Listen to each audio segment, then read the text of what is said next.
Zaneta Bagus Anjoli, kelas 9A dari SMP Negeri 23 Kota Pontianak.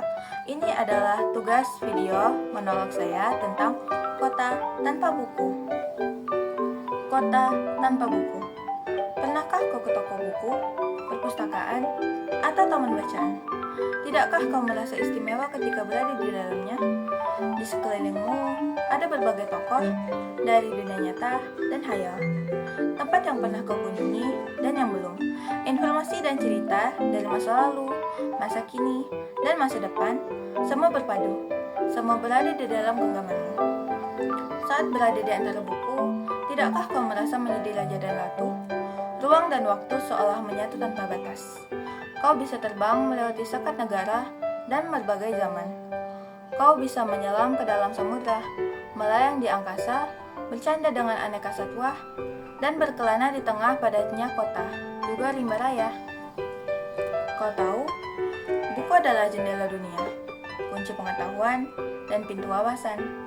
Muhammad Hatta, sang proklamator berkata, "Aku rela di penjara, asalkan bersama buku, karena dengan buku, aku bebas." Melalui buku, manusia terbebas dari ketidaktahuan.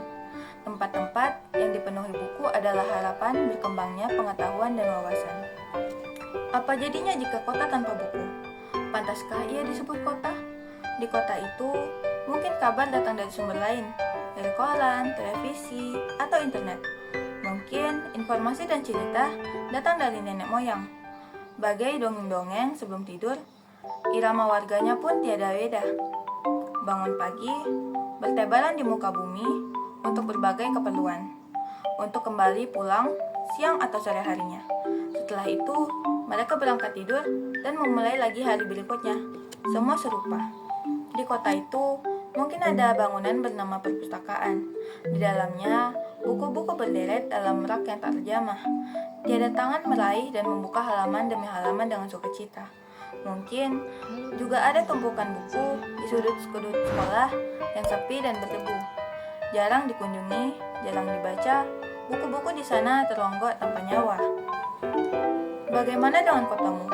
Mungkin kau tinggal di kota yang megah, atau di gang sempit, di desa terpencil, di sisi pesisir, atau di kaki gunung. Adakah perpustakaan, taman bacaan, atau toko buku di dekat rumahmu? Jika ada, apakah tempat itu menjadi wadah berkumpulnya anak-anak dan warga? Menjadi pusat berkembangnya wawasan dan pengetahuan? Atau hanya menjadi pajangan? Maukah kau menjadi orang yang menghidupkannya? Kau bisa mengunjungnya dan mengajak teman-teman membaca dan berbagi cerita di sana. Jadikan tempat itu sumber kegembiraan dan pengetahuan. Jika tempat itu belum ada, maukah kau menjadi orang yang memulai menghadirkannya? Kau bisa memulainya dari sebuah sudut teras rumahmu. Ajak teman-temanmu memulai langkah baru. Jangan biarkan waktu berlalu tanpa buku. Siapapun dirimu, bersahabatlah dengan buku. Dia akan menjadi teman setiamu sepanjang waktu.